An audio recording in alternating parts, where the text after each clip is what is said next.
everybody, to part two of our offboarding intelligence series. I'm David Rice. I'm the executive editor at People Managing People, and I'm excited to see people returning and rejoining us today from part one, and also some new faces. It's going to be a very interesting session. As I get us started, please drop in the chat where you're tuning in from. I always love to see our global community coming together, joining us from all over the world. In part one, we identified some pain points around offboarding. We got into the data. We had a great discussion between our guest today and another one. Today, we're going to try and build a solution to some of those headaches and pain points. We're going to use AI and no-code tools to create something real, hopefully, a working application that addresses some kind of offboarding challenge. And you're going to help us figure out what that is that you want to fix today. So this is our first time doing this. Bear with us. There may be some unexpected technical surprises here or there. We'll see. We're learning as we go as well. But by the end of this session, the goal is that you'll walk away with not just some ideas, but some actual tools that you can hopefully implement. And also maybe be a little bit more comfortable with these tools that we're using to do this. So I'm thrilled to have Jena Dunay with us again. Jena is the founder of Recruit the Employer, host of the Culture Uncovered podcast. She delivers human-centered outplacement solutions and is also a LinkedIn learning instructor. Uh, Jena For brings better or worse. Jena brings the perfect blend of strategic thinking and practical experience to help us hopefully turn offboarding data into maybe even retention gold. We'll see. But Jena, welcome back. Thank you for having me. I'm super excited to be here. As always, it was a great conversation we had the first time, and I am honestly super thrilled to be trying out this whole AI app creation. I know nothing. So if you're in the chat and you're like, I know nothing about building anything via AI, I am with you in there. And so I'm excited for David to talk to us and then hopefully just provide some commentary around just offboarding and maybe some of the challenges that we're seeing. So thank you everyone for joining and thanks for having me. Yeah, this is an exciting one.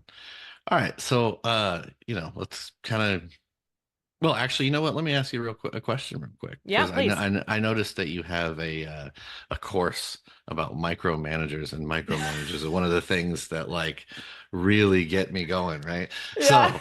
So you teach on how to work with a micromanager, but Yeah.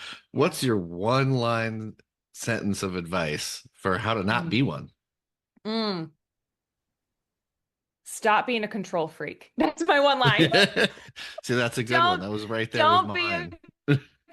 control freak. Yeah, that's probably my one liner is like let your hands off the steering wheel for 2 seconds and then 5 seconds and then 10 seconds and then an hour and then see what happens. Love it. I love it. All right. Well, so we're gonna get into it. We had, like I said, we had that session last month where we sort of explored, a discussion into the biggest challenges that leaders face today when it comes to their offboarding data. Today, we want to hear from you about which challenges cause the most friction in your workplaces and see if we can't workshop a few solutions over the course of this 90 minutes. So, we're going to kick the session off today by getting you to weigh in on a poll that we've created. If you'll click the link in the chat, uh, you're going to rank the options sort of in terms of which challenge creates the most friction for you when trying to connect offboarding data to your retention strategy, your talent strategies, whatever it is that you're trying to do. So we're going to have that up on screen after we get going here. We can start getting some answers, and we're going to see what you all think. I'm really excited about this. But Jena, while we're waiting just for a second here, I Yeah. wanted to ask you what's going on with offboarding right now. Like, and what Yeah. would you say the biggest challenge is? Yeah, I mean, I think I said this in our first conversation that we'd had. There's an offboarding strategy that's related to voluntary and involuntary, right? So if we're looking from a voluntary perspective, meaning somebody is voluntarily leaving your organization, we can kind of take that information back to our retention strategy and look at the entire employee life cycle and see what are we doing, and how are we, what are we doing as an HR team or as just managers in general? Like, why are these people leaving? Really getting some great information from there. So, I've been seeing some interesting conversations around specifically around manager training. There's some stats that are going around that's like 70% of people leave because of their managers, not because of the companies, which is really incredibly startling because I know we've all been there where we've maybe had a manager that wasn't super great. So we've actually been having lots of conversations with organizations of the key to having a better offboarding strategy is first having a better manager strategy in terms of how we're training and upskilling our managers. And so that's one thing that I'm kind of seeing is more conversations around how do we equip our managers to be better managers so that people want to work for them, or that we like move them out of maybe a manager role and put them in an individual contributor role.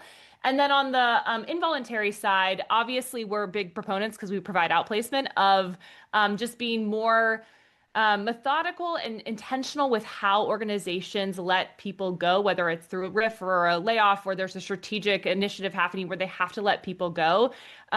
We are seeing a trend towards organizations, thankfully, trying to do right, quote unquote, by those individuals and really invest in not just the hey, here's some severance, but hey, how do we holistically help those individuals as they go into this next phase of their journey? So I'd say it's a both and situation.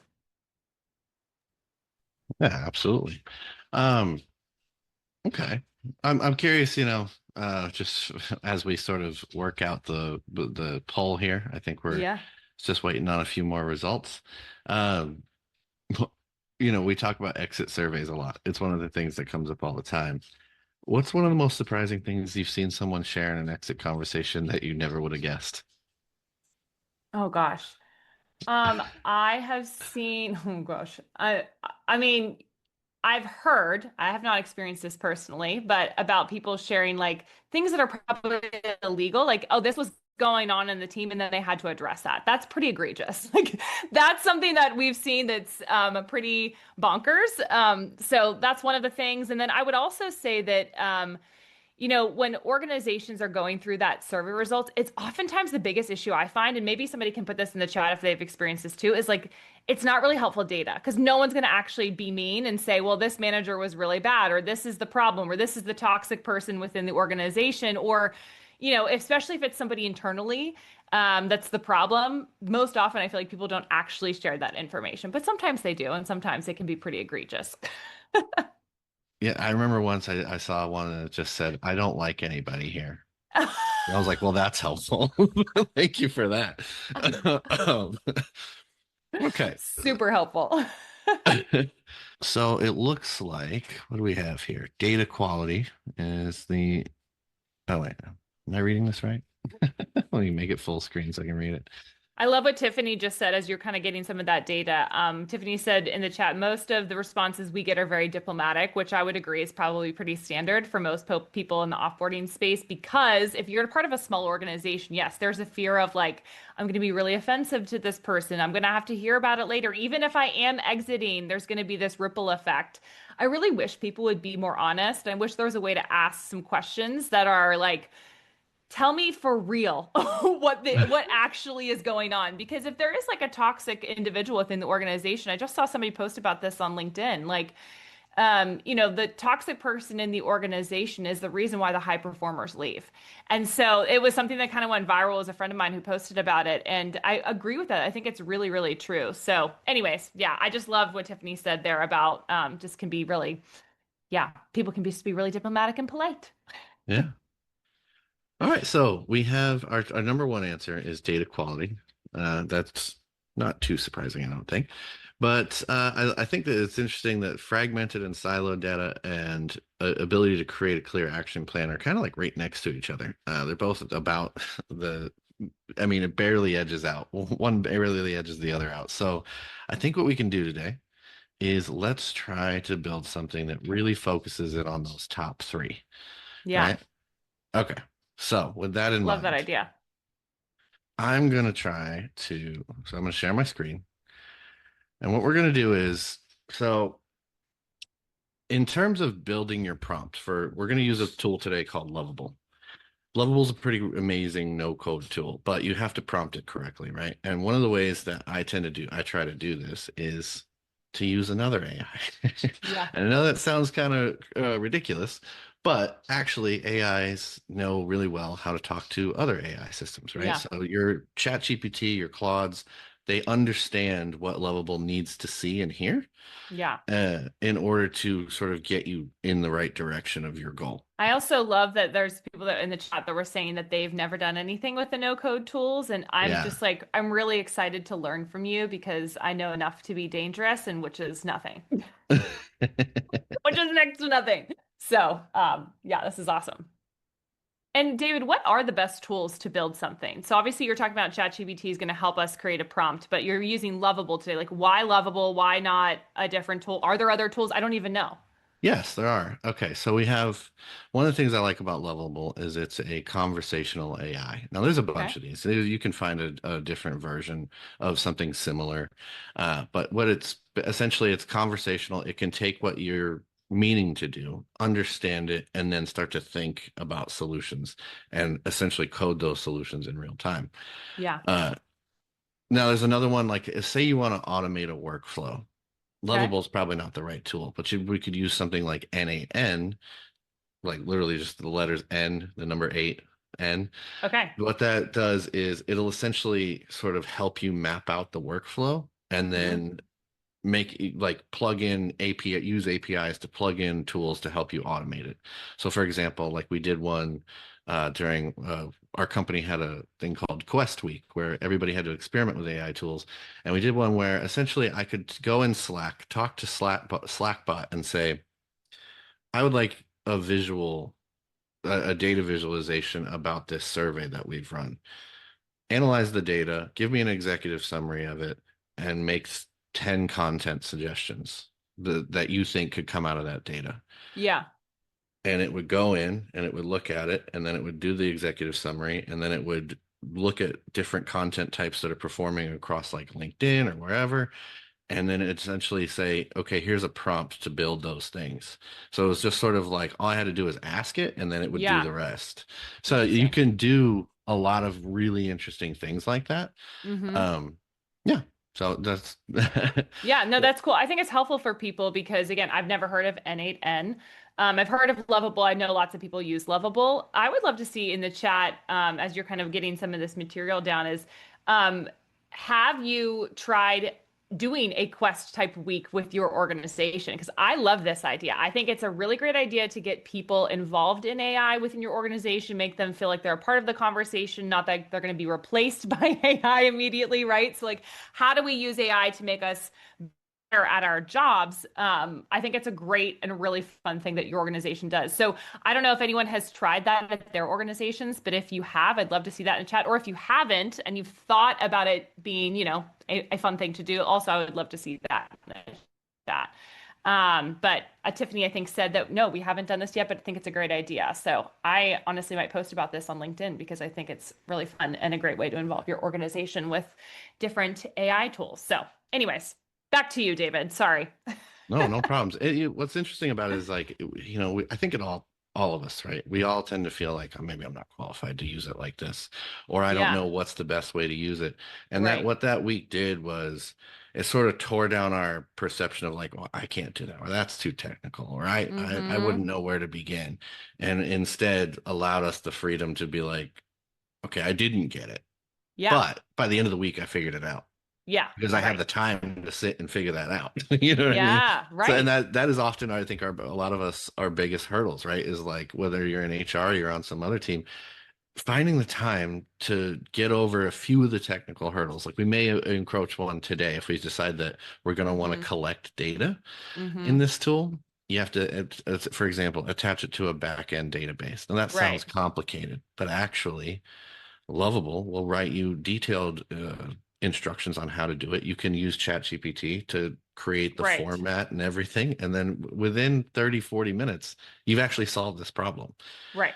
which is It's like the interesting. learning curve that Exactly. it feels we just procrastinate on it because it feels like it's going to take a lot of time. But actually, if we just sit down and get in like the zone, as I like to call it, we actually could get over those hurdles that could save us more time later on, ultimately. Absolutely. That's like honestly every manager's dilemma 101, right? So if we're talking about managers, right? Delegation, we don't want to spend the time to delegate things to other people on our team because it's going to take a lot of time up front. But if we do that work up front, then we're going to have more time later on. So it's like the same idea here.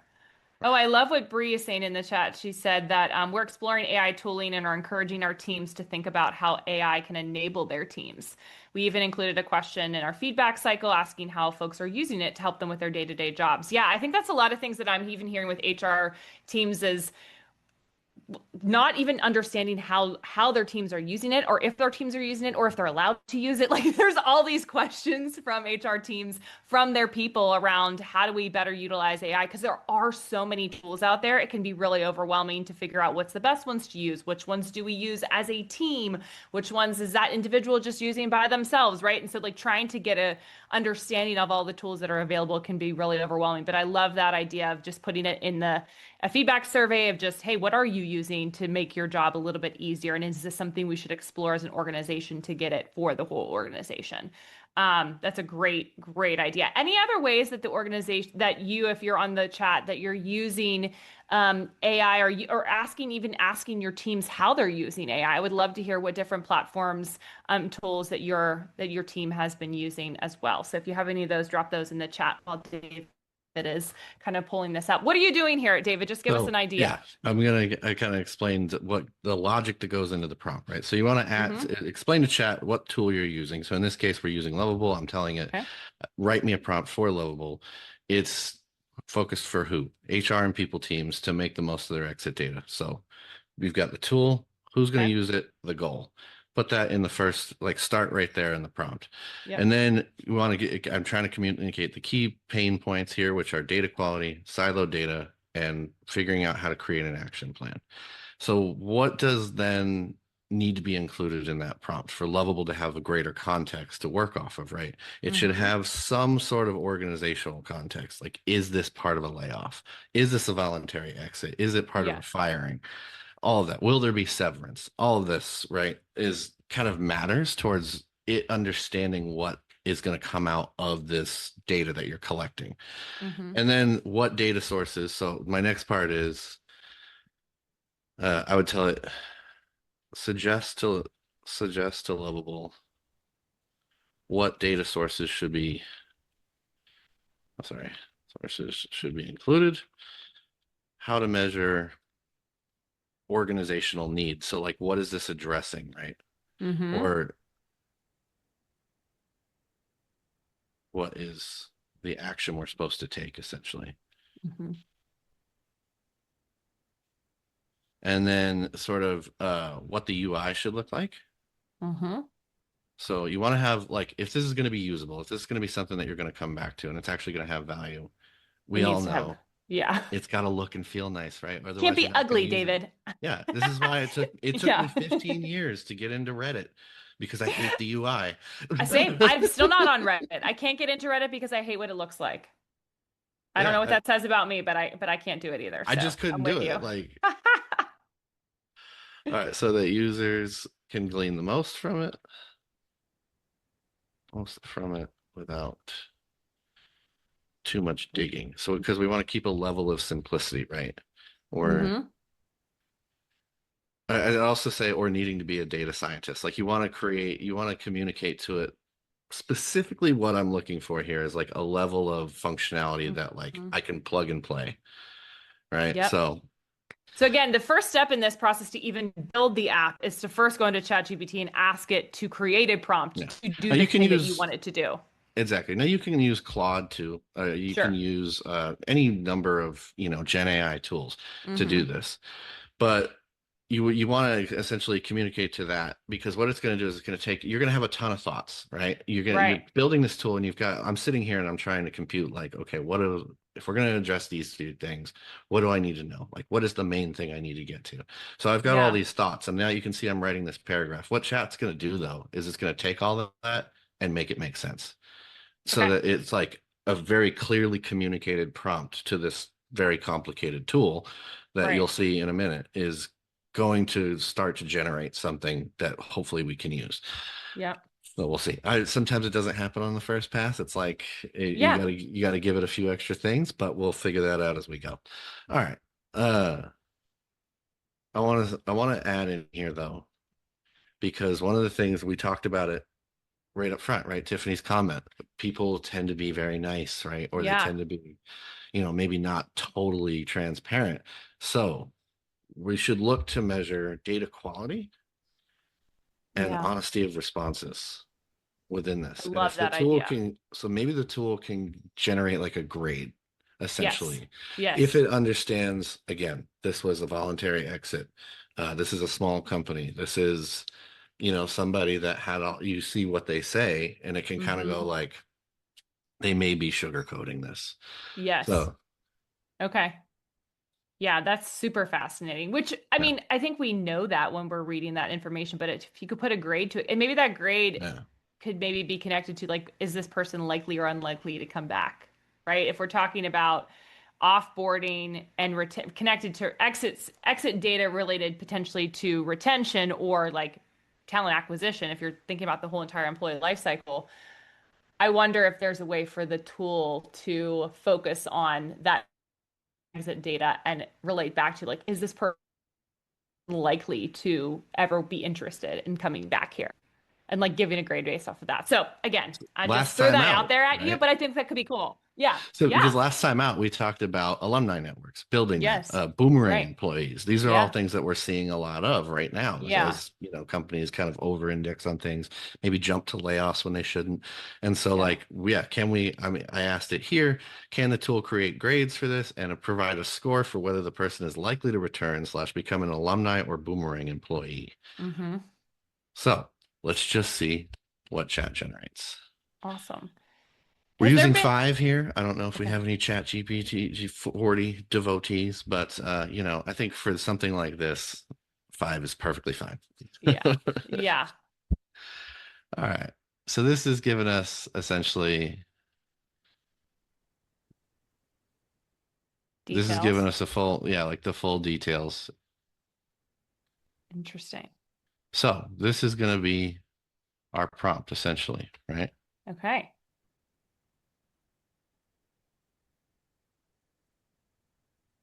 Yeah. So Is there anything for us to look for to determine like is this going to be a good prompt or not? Like when we're one in the prompt that we provide to ChatGPT in the first place, but then like once we it gives us something, how are we able to determine like is this going to be a waste of our time to then put into Lovable or not? Like what are you looking for? Because I see you reviewing it. yeah, so I'm trying to determine like, is it explaining what I'm trying to build clearly enough? And see, like my first thought is the prompt doesn't necessarily say Okay. it's outlining all this. Yeah.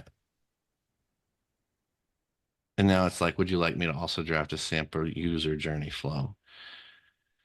So what I would ask it is like, is this the final prompt for Lovable?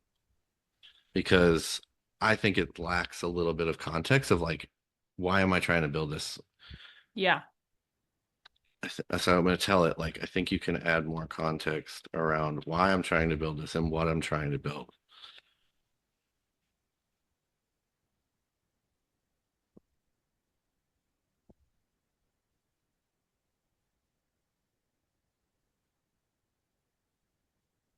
So I'm going to see if like that. No, at least it's not like, hey, that's a brilliant observation. That's one thing with Yeah. ChatGPT 5, right? So they've It's so taken some of kind. that out, right? Well, it's so funny you say that because I will joke that it's I tell it to be mean to me in its response because I feel like sometimes it's too nice and it's not being I'm like I feel like you're not being critical enough in order to get me to my actual end goal. I need you to be give me a little bit better feedback that's also criticism too. So I think it's Exactly. funny you say that. All right. So this looks a little bit more realistic. So Yeah. um because I always want to give it that upfront context so that it understands me a little bit better.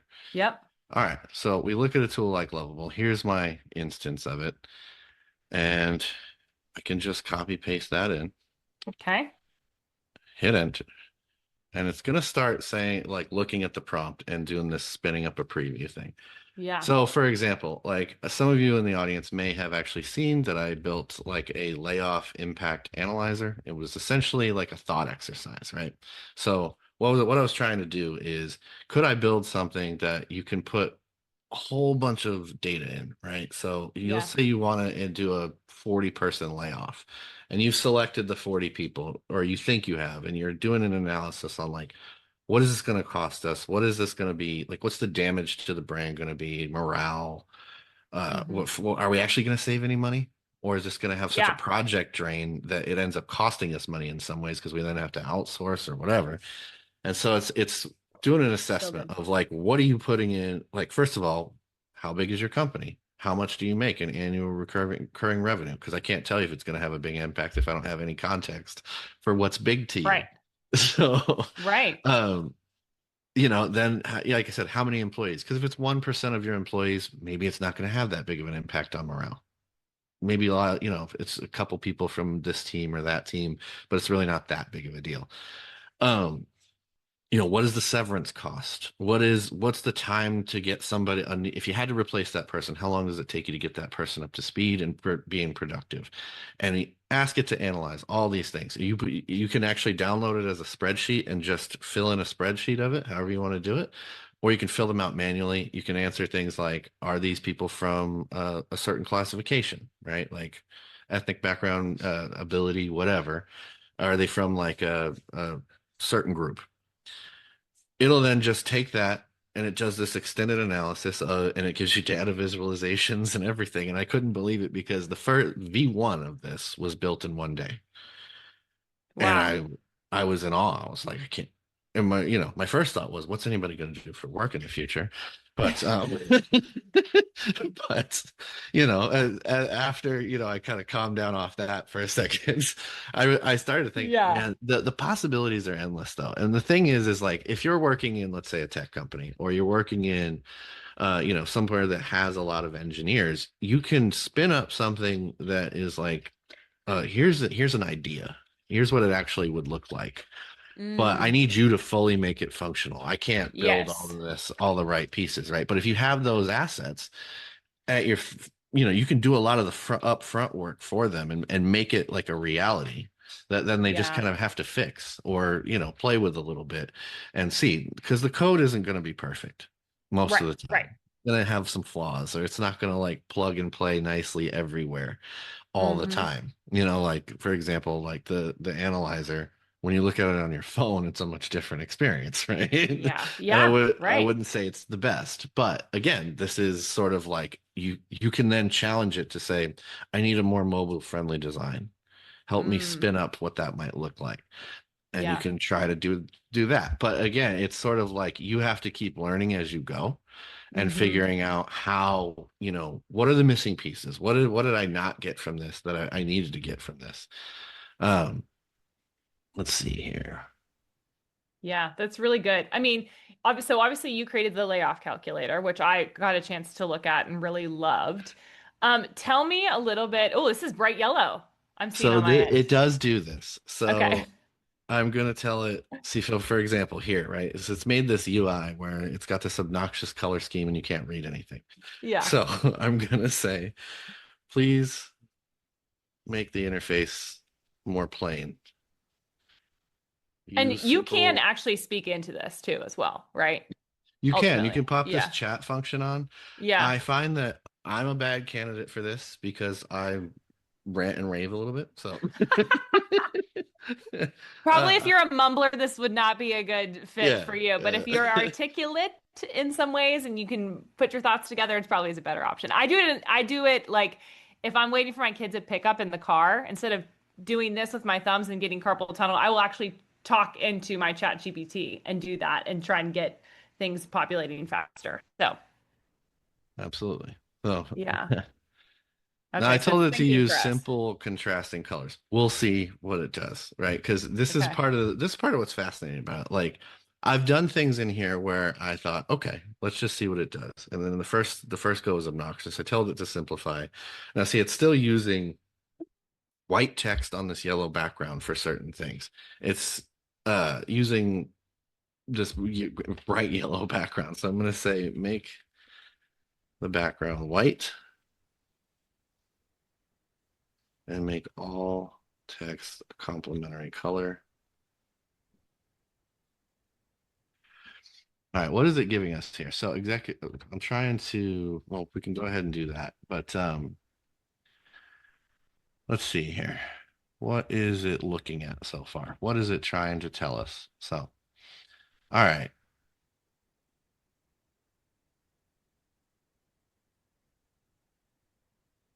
Interesting. So it's going to see, like, it'll say, okay, here it's going to give you on the left-hand side here, it's going to give you this design. So, Okay. or these design notes, right? Here's a professional dashboard with quality scorecards, exit trends, and action plans. Mock data demonstrating all key metrics, interactive charts and visualizations, executive summary actions, and filters for departments and exit types. Now it's going to give you this like summary about how it designed or it approached design. So in this case, it didn't follow this at all. Yeah. So, uh, yeah. Like, and this will happen, right? That we're in the early days of these tools. That's the one thing that we have to remember, right? So when I think about these tools, I'm always like, it's interesting because you don't quite know what you're going to get all the time. Right. What does this say? Refactor. Oh, okay. I guess it didn't accept this prompt. So, um, yeah, and it's still like they're still learning and figuring it out. So, Oh, yeah. uh, okay. So apparently it has tabs. We can't see them, but I'm not sure if this is close. So it has like an export function. Oh Lord.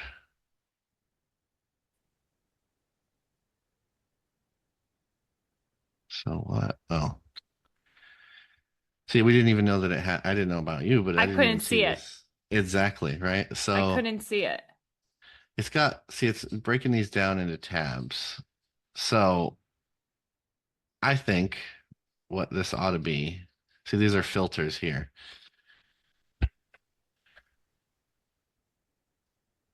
So the background of the primary tool is yellow.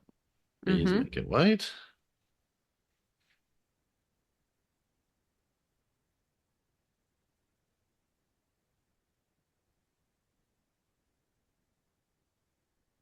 Yeah, that's good.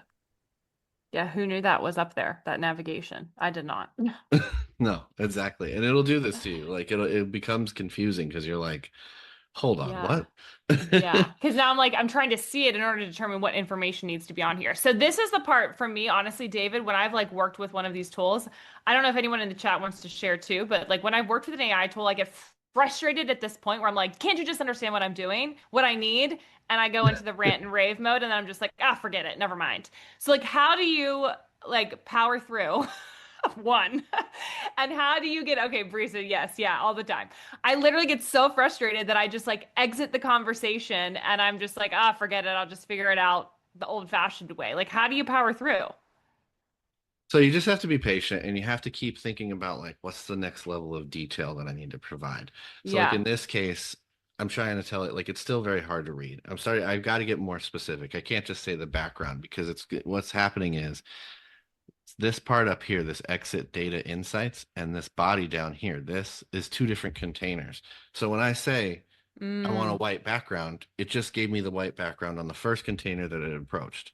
So I have to say, okay, in all field, like across the entire tool, yes. make the background white, make all fonts a high contrast color so that it's easy to read, right? So Yeah. it's like I have to keep getting more and more detailed in order to create something of value, like or to give it to create like what it needs to understand essentially. Yeah. So like I'm saying here, like this is very hard to read, explaining to it about the contrast and colors. Also, what I don't understand about this tool thus far is where are we going to put this data? Yeah. So I'm like, Yeah. you've got things filled in, but I don't understand where it came from. So what Yeah. I need is essentially text fields and like data entry fields so that it's Mm-hmm. like whether it's drop downs or whatever, you need to be able to select what you're putting into it so that it can then do an analysis. Yep.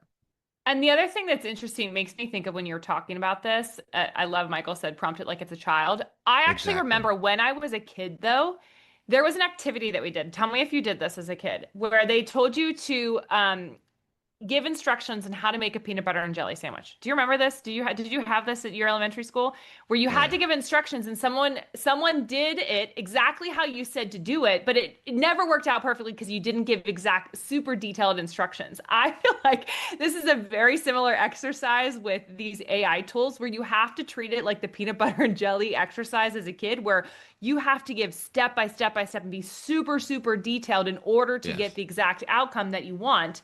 So I feel like that analogy just like popped into my brain when you were talking. And I was like, oh, that's actually a helpful connection to my elementary school days.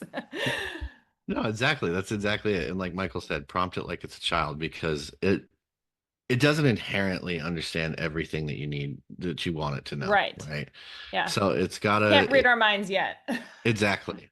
So it says I'll fix the color issues form fields, need to clean up the CSS file. So it's like it's doing, essentially coding right now, right? Yeah, But I right. also just realized this. Look, see, we have the overview tab, then you Oh, have wow. exit trends, you have action plans. So this is also gauging like your effort.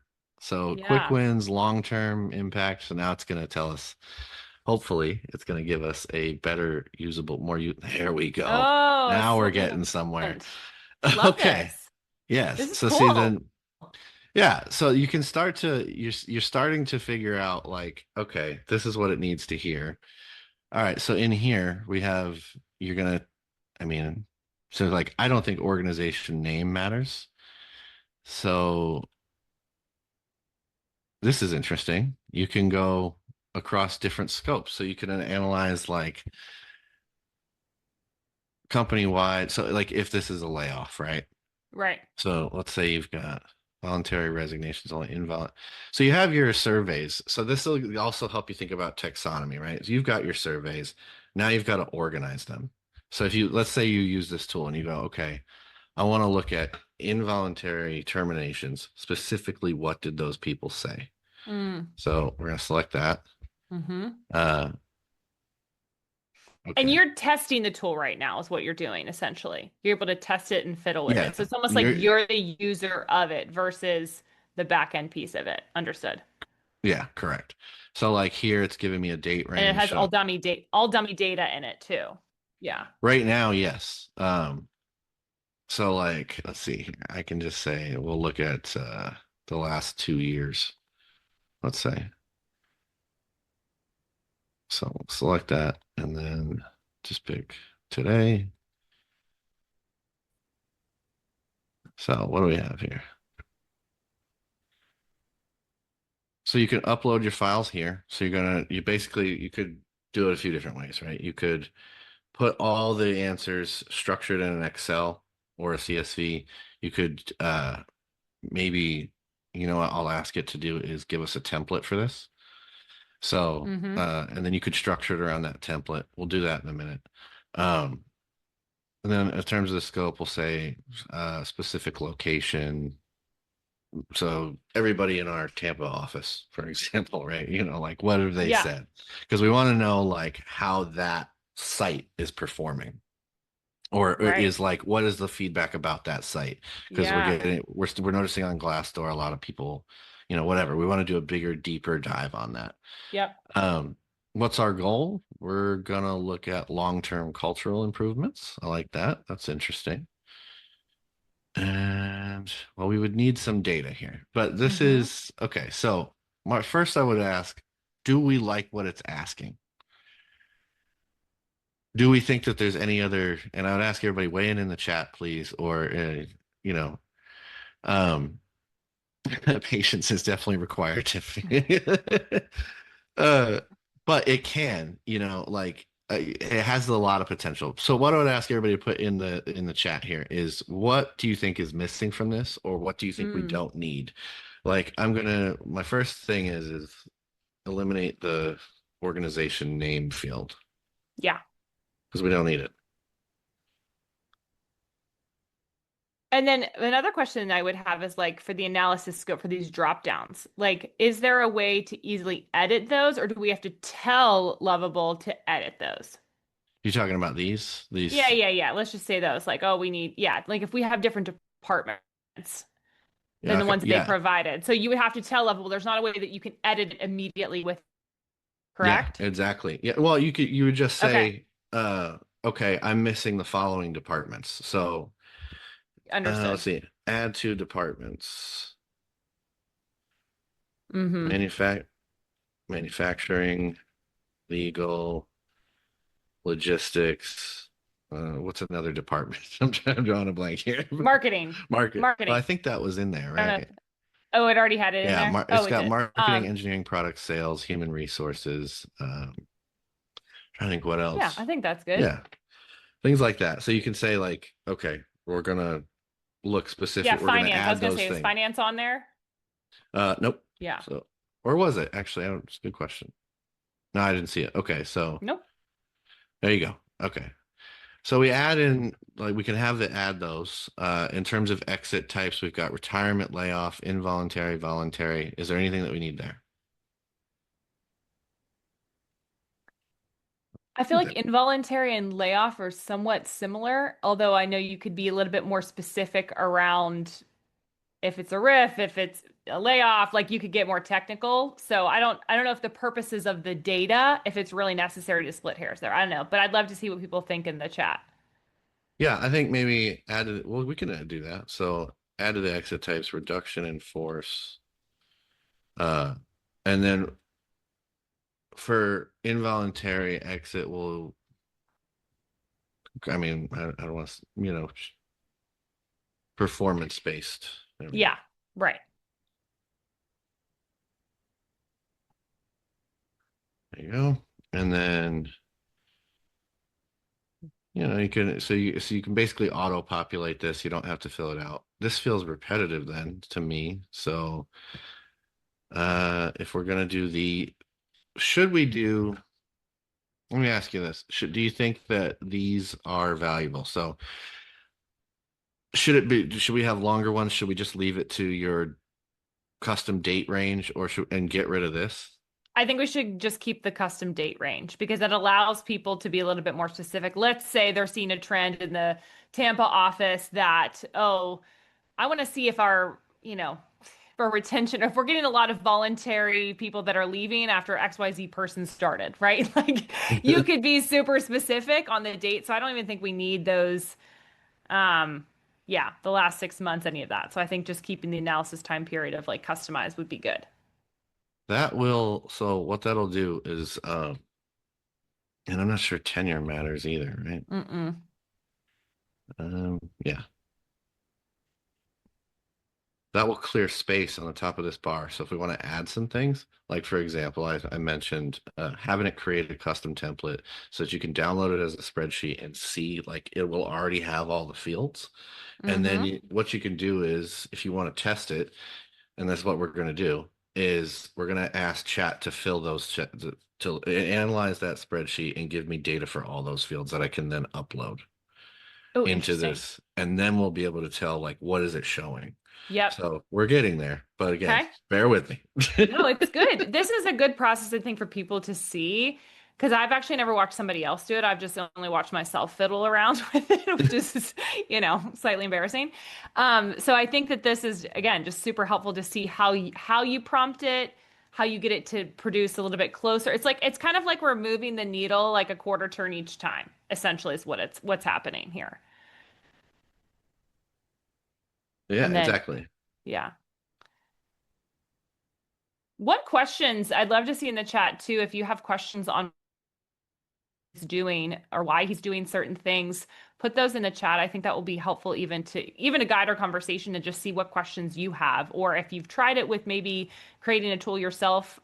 Would love to hear that as well.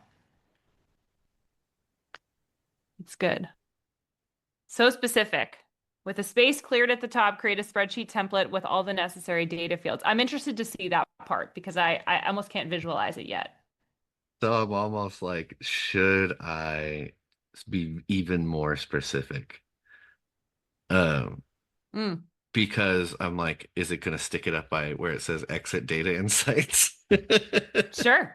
Right. It might. So we're going to see here, but also create a upload button so people can, well, I want to get a calculator on the screen. There we go.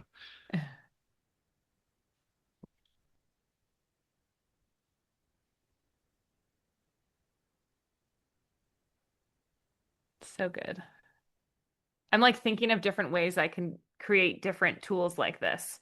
You and I had discussed prior to us popping on here that you can use Lovable to create a lot of different things. You can create it to create landing pages, but we found that it's probably best for this type of Right. almost more complex tools, taking data, analyzing that data, calculators, that kind of thing, surveys. Probably not as much of the landing page piece, but if you figure that out, please let us know because we'd love to hear.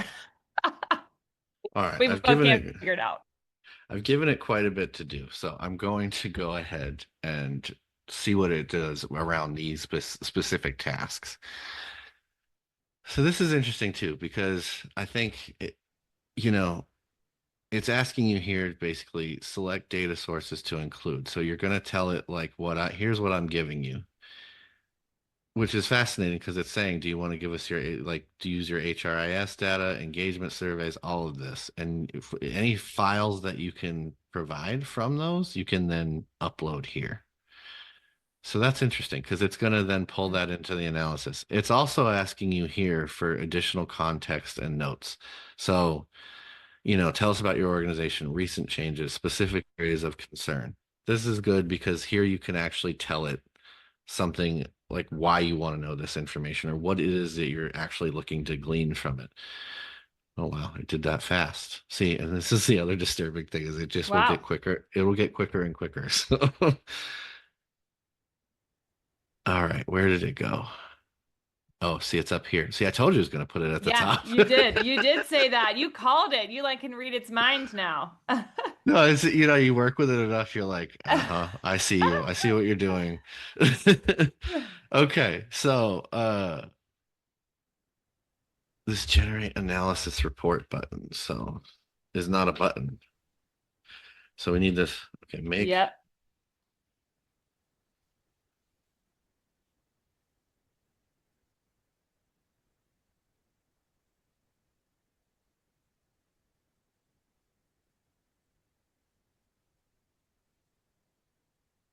All right. And then I want to go ahead and download this. Oh, okay. You know what? See, this is another one. So I said make a download button for a spreadsheet. You know what I didn't tell it? To make the spreadsheet. Oh, but it So gives you the button for it. It has a yeah, like here's the placeholder. button, but it doesn't have the spreadsheet ready yet. So Interesting. create the formatted spreadsheet.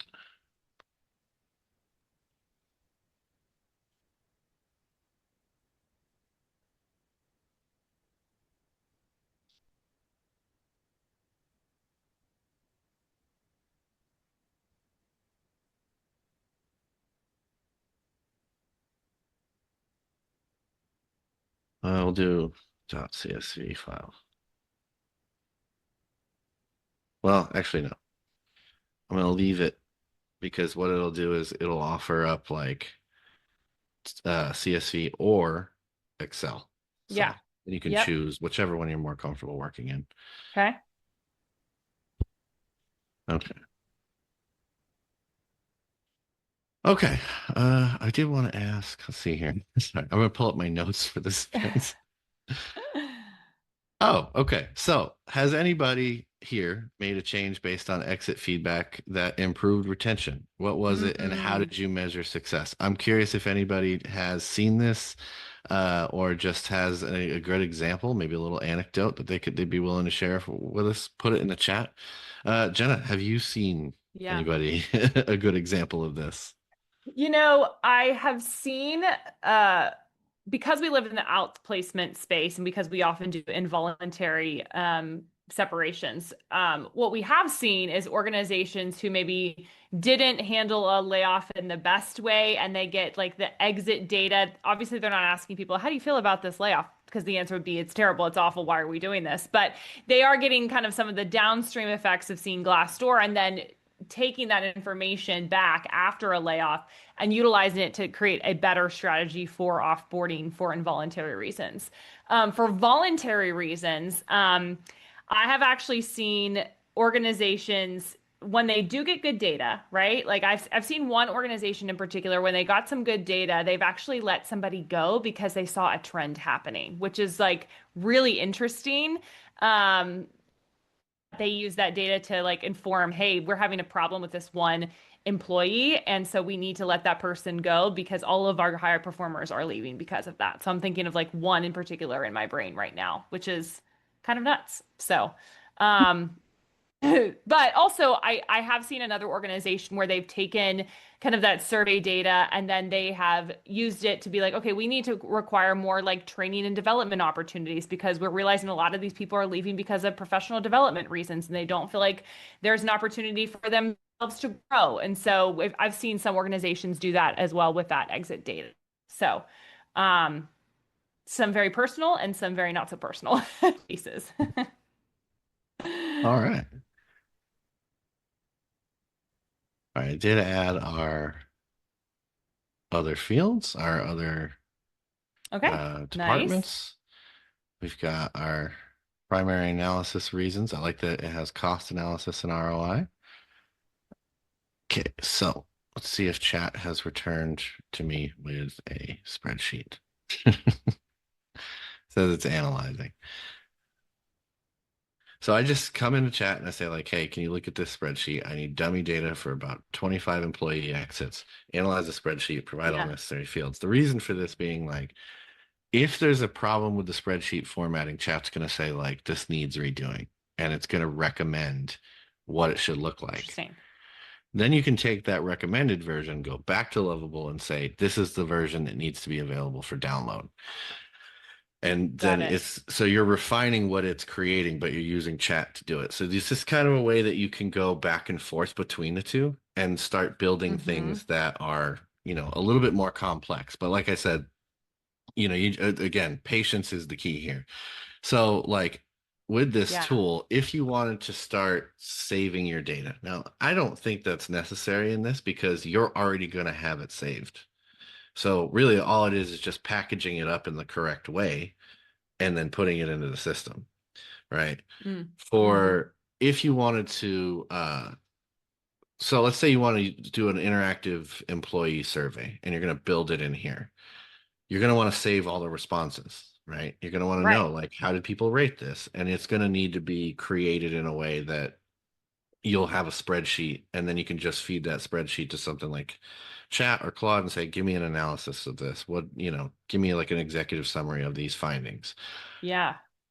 Now, you obviously have to double check it, Right. but it's getting better and more sophisticated at these types of things. So, uh, to do that, though, you'd have to set up essentially a database, a spreadsheet where when every time somebody answers, the answer goes into this spreadsheet. Got And it. it could be an anonymized user, or you could have it say like collect the person's email at the start. The first thing would be like username, and it would be Right. their email address. And then there, from every time they hit submit or advance, the answer gets saved into the database of what they actually responded. That's Mm-hmm. kind of a key feature. But in order to do that, you have to set it up a database, and it's not hard to do. There's a tool called Supabase that you Okay. can use to do this. I can pull up like what that looks like real quick. Yeah. So Supabase. So like a super, I don't know if I have an active one. Yeah, here we go. So this is kind of what it looks like, right? So this was a survey that I did. I wanted to know what do people think about like personality testing in the hiring process. Yeah. So I created a quiz or a survey. The premise of the quiz was answer these questions, and based on what you're looking for, it's going to create a skills profile. Mm. And then we're going to take that skills profile and match it to the correct personality test for what you're looking for.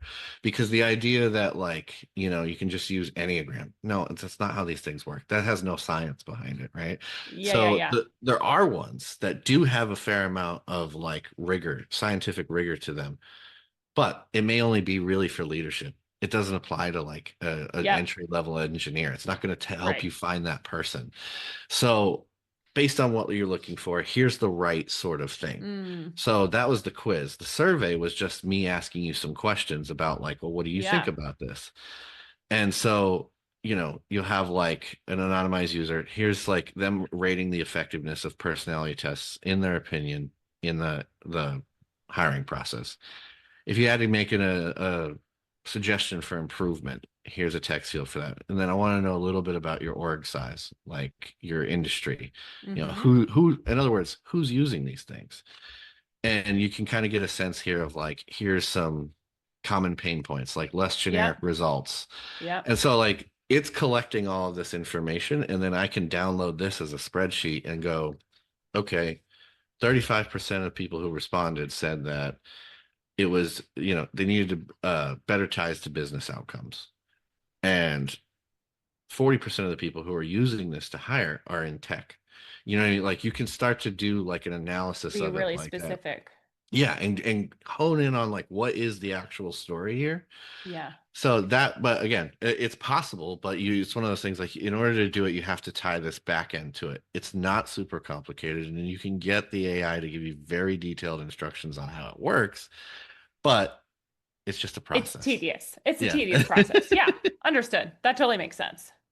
All right. I think I'm trying to read the comments here. I think that this exit interview had been a check mark process in our organization. What I'm wondering and hoping is this can help management make better decisions, accept information to improve culture. Does that make Yeah. sense? Yeah. Oh, I think absolutely. That's part of what we want to do here. And so like if I can get to where we have a dummy set of data, here we go. All right. So I'm going to download this from chat, right? Okay. So here's my dummy data. I'm going to feed this to the tool. Now, there's also a measure of like, did I get all this right? Essentially, did I get? Oh, sorry. Let's try this one. Um, did I get a good sense of like what it needs to collect? Oh, okay. Mm-hmm. See, so all right. Here we have a problem. See, all right. Okay. Show us what the problem was again. So when you click on upload data, Yeah. nothing happens. Oh, well. So the upload data button does not function. It should open upload window. All right. I should have said there.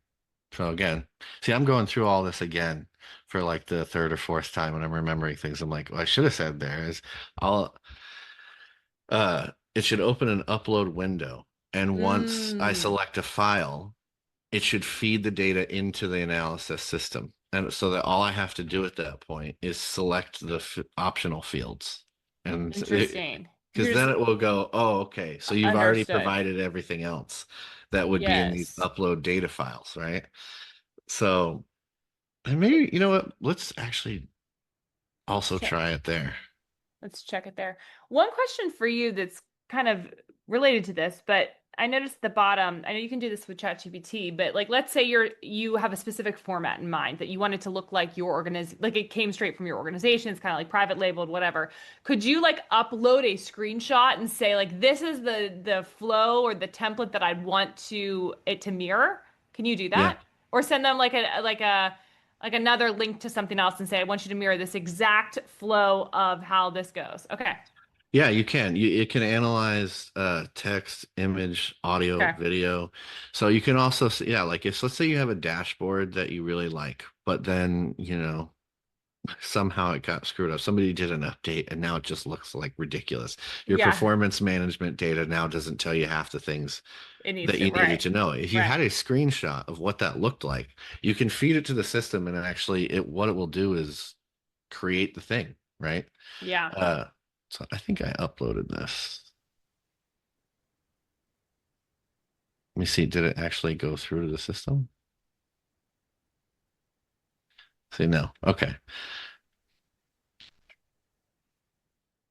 I also want to talk a little bit about what Tiffany said here in the chat because I do think it's especially if you're having some it sounds like there might be some cultural issues within an organ if you have if you know as an HR leader, there are cultural issues within the organization, but the senior leadership doesn't want to either acknowledge it, see it, et cetera, et cetera, et cetera. Having this data of like why people are leaving can be really helpful and impactful to then inform and make actionable decisions based off of that. Or like, hey, we're seeing in the exit data, these three reasons are the reasons why people are leaving, like compensation. I know you don't want to revisit compensation, but we're literally going to keep on losing these high performers because they've told us that's why they're leaving, right? So it's I think the exit data can be so valuable in so many organizations. To your point, Tiffany, just take the exit data as just a check mark part of the process, because and don't really do much with the data, not because it's their fault, but because it's like, what do we do with the data? And how do we use it?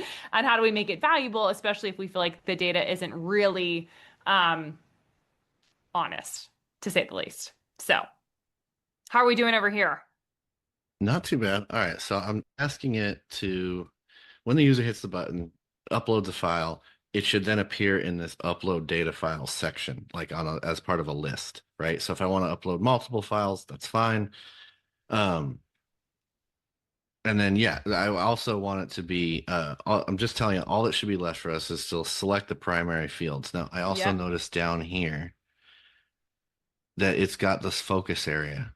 Mm. And I think these are like common reasons somebody would leave, Yep. right? Which is fine, but Yep.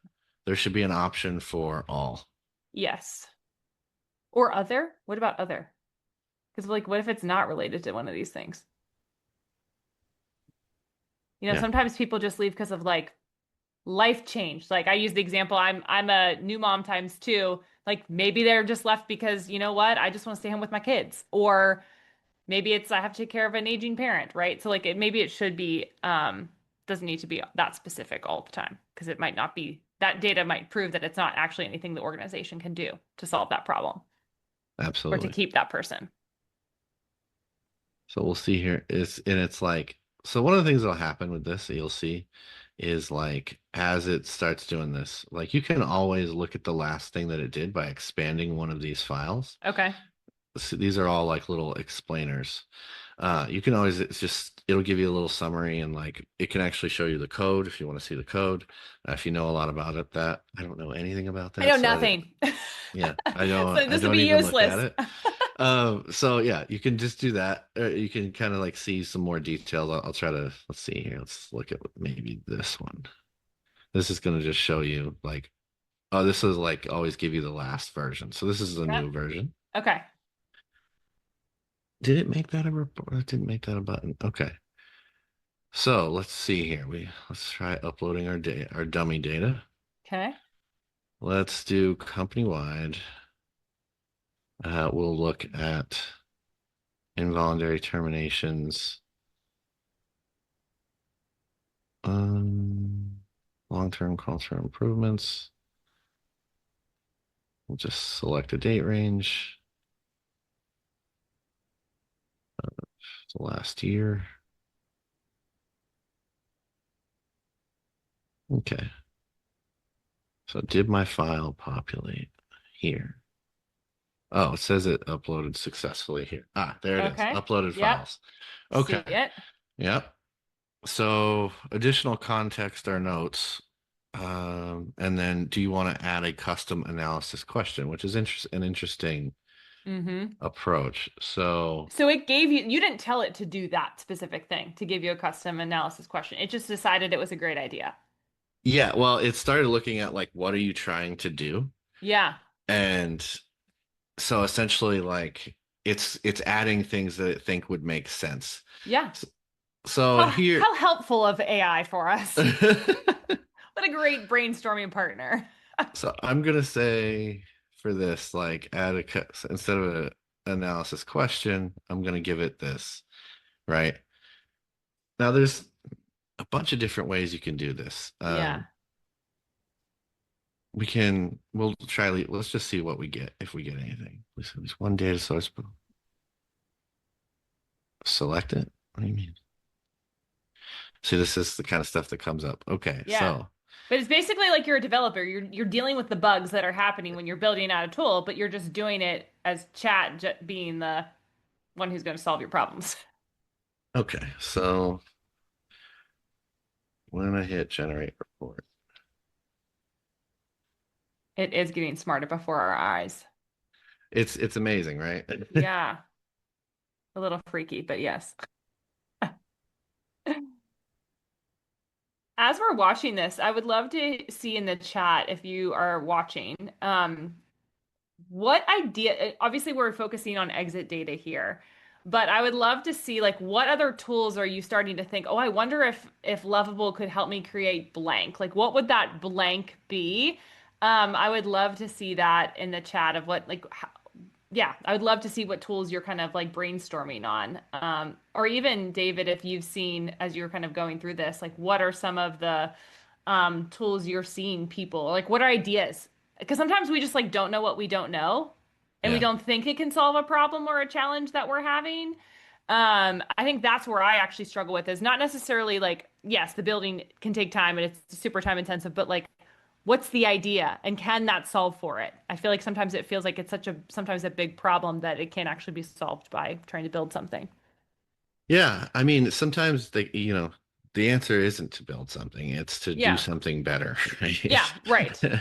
And so like and that like those that's a great example of like, okay, if you have a process problem, this Mm-hmm. isn't you don't need to build something in here. You need to Right. go either work with directly with people to get them to address the problem, Yep. or you need to maybe think about using something like NAN if that. So could you build a new Yeah, that's workflow good. that would then remove steps from the process? You're having a problem with managerial response time on new recruits. Like the hiring managers are taking too long to actually get around to it. Okay, where in the workflow can I automate Mm, like triggers for them so that they have to that's take an good. action? Again, like these are all ways to sort of think of when you're thinking about how am I going to build something useful in this. So for like here, I think I've been really impressed with its ability to do surveying, for its ability to create like interactive elements. So if you want to do something like I want to create a training module and I Okay. want to have it be like it's going to host video, it's going to Ooh. it'll do polling, and instructors can use it in a remote setting to have essentially a virtual classroom. You know, you could possibly build that. Now, could you probably just get that tool through an Yeah. LMS? Yeah, Yeah. it would be a lot easier, but it's Yeah. also going to cost you $50,000 Right. instead of Right. a month of your time Yeah. building something like this. So again, it's sort of like, what do you want it to do? All right, I'll give you an example of a flop, right? Okay, so this is before I get into that, let me see if this actually worked. Okay, so it seems to only be working from here. We should just get rid of the upload data button at the top then, because it is populating here. Yeah. All right, so these are all selected. Well, yeah. So it did at least remember my date range. Oh wait, no, it didn't. So I'll get as I'm doing this, I'll give you an example of a flop. I host our podcast, right? Yeah. And I think I'm okay at it, but do I sometimes go back and like, all right, recently I was on a road trip and I was sort of comparing our podcast to other podcasts. I was thinking about ways I could make it better and like, what do I want to do differently? And so I'm sort of taking these mental notes. And then I came back and I was like, you know what? Sometimes when you're in the midst of a conversation, because you're having a conversation and you want it to feel like a conversation, Yeah. you'll forget, you know what I should have asked him? Or Yes, like, totally. I didn't, oh, that was a great follow-up question, but I didn't ask it because at the time I was too lost in what we were talking about. And Yes. so I was like, you know, it'd be great because I don't have a producer in my ear. I'm not like a radio personality. It's me and Yeah. this microphone and this computer, and that's it. Right. So could I create like a little virtual podcast co-pilot that listens to me have this conversation and suggests things Mm. like, hey, you That's a should great ask this. idea. Yeah. So I started thinking about that. Like because I didn't know of any tools at the time that existed for that. So I started trying to build it. And Yeah. that was a lot more complicated than I thought. Like it wasn't as easy as like oh, you know, it'll work like an otter, but then it'll come up Yeah. with suggestions. It really didn't work like that same level. It couldn't. it was having a hard time with the transcription in real time. And then it would just sort of Mm, generate the same like two or three questions. yeah. And I was trying to like build its logic, Yes. but it wasn't working. And I Yeah. just couldn't quite figure it out. And then I started looking into it. There's a few tools out there. I think there's one called Cluely. Okay. Now this is an AI that sits in your meetings with you. And at the top of your like search area, it's like a little grayish looking window. Yeah. And what it does is it's sort of like um as you're talking, it'll just start spitting out notes. Like it'll say basically like this is what that person said. So it'll have Mm, like it'll take notes for you in real time, mm-hmm. but then it'll be like you should ask what this person means by that. Because it's Yeah. like it's unclear, and my understanding of it is unclear. Can you ask for clarification? Yeah. And so like Interesting. it prompts you in the meeting to be more involved essentially. So I was like, it could be sort of like a podcaster's version of that. And I started thinking like I could actually make this like a product, but the actual execution of that in here, it wasn't just data analysis, right? It's got to do like Yeah. sentiment analysis. It's got to do context. Yeah. It's trying to Interesting. compute a lot in a very short Yes. period of time. And it's just not realistic at this point. Will that Yeah. tool exist in three Of years? course. Absolutely. Yeah. Yeah. You'll Yeah. you'll wonder if any of these podcasts are actually hosted by people at some point. Yeah. All right, Interesting. I'm running into a bit of a glitch here Okay. on getting this to generate like what it ought to do is once it takes a look at it. Now, I don't know, this may be the result of our data, Mm-hmm. right? But I can't tell because nothing happened on this screen when I put it in. Right. Right. So what I'm going to tell it to do next is like once you've done the analysis, advance away from the setup screen and go straight into overview. Yep. And then this is what it's generating. So as we're looking at this, please, everybody, I encourage you, like, take some notes, take a look at this, and tell me what you Mm-hmm. think of this visual. Like, is this useful? What would be missing from this? Because when we go away from this session, obviously, this session is a learning experience for me as well in terms of Mm-hmm. staging it. But when we go away from the session, I would like to keep talking with you all and have you kind of, tell me what you think it needs. I'm going to give you at the end we will publish this so that you can start playing with it. Give me your notes. Tell me what you think needs to get better. I will continue to work on this and we'll see Mm-hmm. if we can't get it to something functional together. That I think is something that where we can really hopefully provide a lot of value for you all and like some Yeah. great thought exercises and just different ways of looking at these tools and what they can do. You see here, it's giving you so exit trends. What does this mean? This is voluntary versus involuntary over the course of a year. You see that you haven't really had to fire many people. Everybody's been leaving on their own. Yep. Yeah. So what again, like what does that tell you? Here are the reasons listed from the spreadsheet, right? Yep. So I mean, I'm hoping it's from the spreadsheet, but Yeah. Yeah. We this gotta is a double good check. example. Yeah, this is Yes. a good Yeah. example. Yeah. So, management was only 20, about one-fifth of Mm. what the complaints were. So that tells you maybe you don't have as much of a manager problem as you thought, but people don't feel like they're growing at all. Yeah. That's your number one problem. Mm-hmm. You actually aren't doing too bad on work-life balance, only 14%. But trust me, by like the surveys we've done, that's actually not a bad number at all Yeah. for only 14%.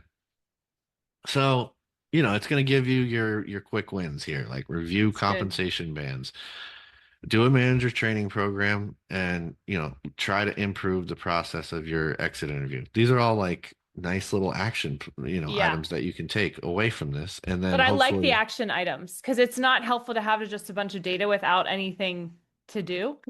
It's yeah, like it's like, oh, that's yeah. cool. But a nice little pat on my back and move on with my day. It's like, well, no, what are we gonna do with this information now? Yeah, this is interesting too. It's given your alumni tracking score. And it's That is just cool. so like you've got 147 alumni or potential alumni, 23 more hypos. You've Yeah, got an average return. Like if this is looking at sort of they left for growth, but that's they were a cool. strong performer. Felt like they, you know what I mean? Like these are it's giving you notes about who, kind of how they were, and then based on their answers, hopefully, Mm-hmm. giving you this essentially assessment of whether or not it thinks it would come back.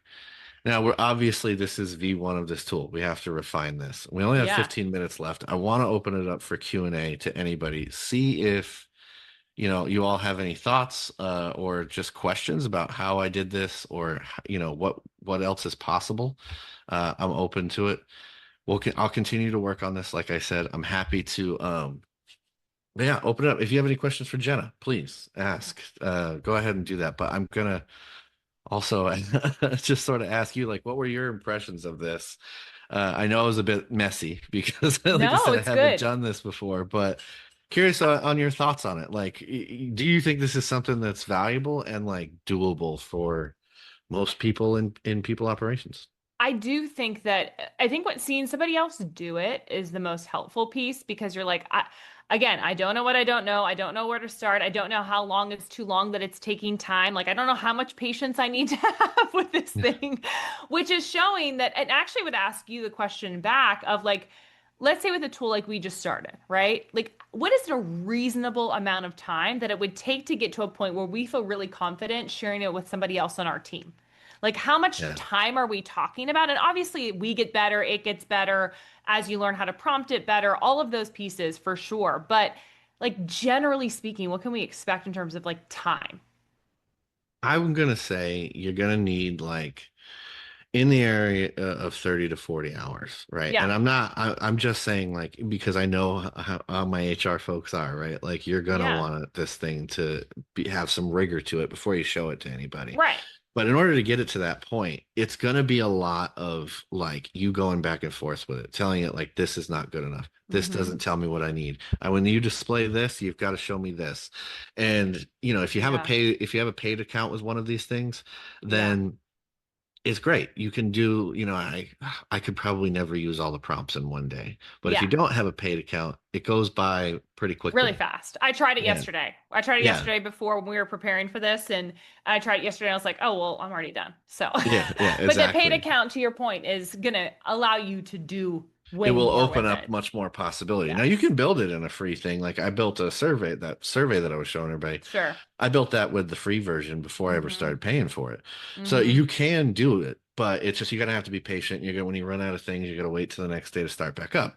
Now, Yeah. when I say 30 to 40 hours, you're like, where am I gonna find 30 to 40 hours? And it's not like I don't work, right? Yeah, right, right. So that's a very real Michael saying that the polling app that we used earlier on the call was built in Lovable 2, not the free version. Michael, put in the chat how long that took you to build, as I'm Yeah. curious. But like the layoff impact analyzer, it took probably 35 hours. But I did Yeah. that over like a course of like 5 weeks. Yep. I just take like an hour Yeah. every day, fiddle with it, try to get it a little bit better, then go back to my other work. Yeah. But always with this long-term vision of like, Mm. this is what I'm building, this is what it's for, Mm-hmm. this is what it needs to do. And Yeah. as I started, the cool thing is because you're taking that approach to it, right? Right. You start to go away from it, and it's like I'm cooking dinner, and I'm like, oh, you know what it needs? Yes. You Yeah. know, like It's like the best ideas because come in the shower when you're walking, for yeah, sure. you got to Mm-hmm. disconnect from it a little bit. Like you when you're in the mix of it and you're explaining to it what you need and what you want it to do. It's yes, you see the progress happening. Mm-hmm. But the thing is like you want it to sort of be you want to have the time to build it, right? Like Yeah. how long would it take an engineer to build this Yeah. thing? You Long know, time.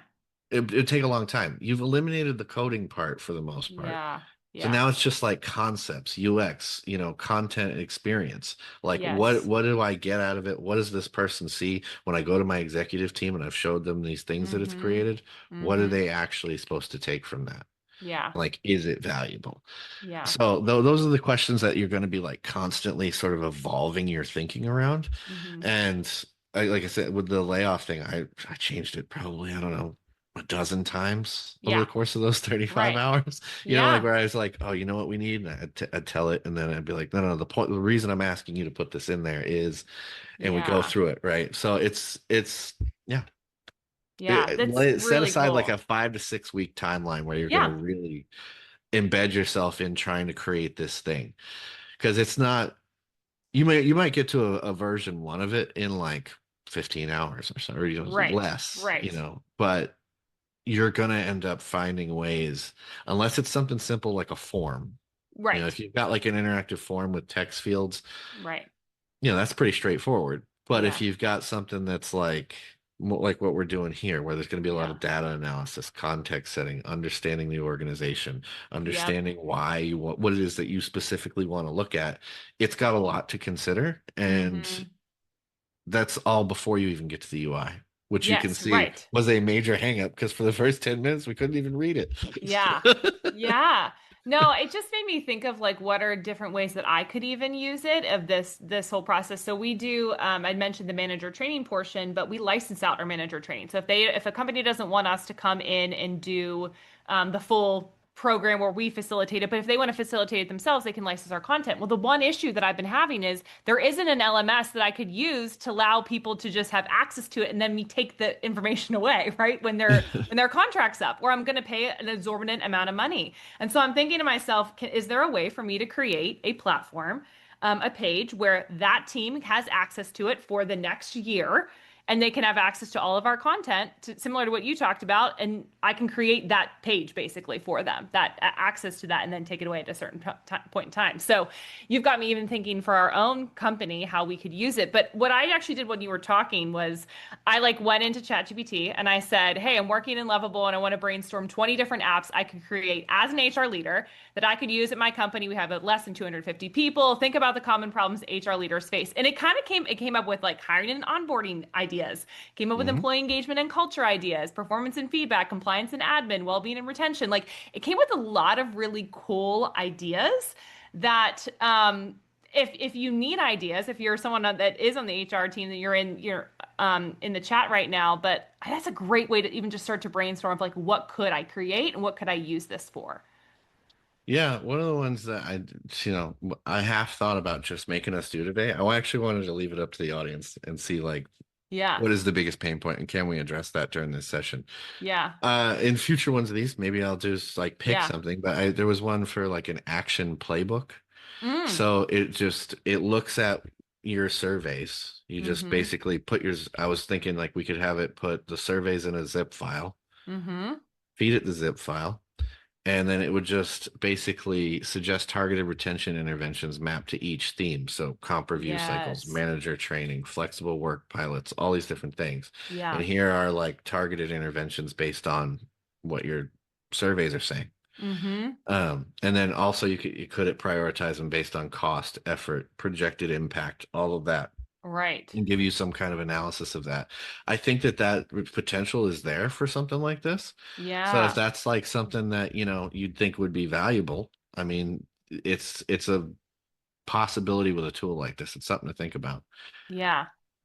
Very cool. I love this. I put I a am definitely going to use this tool. But again, level setting expectations is super important. I put the link to the app right now. I went ahead and put it live.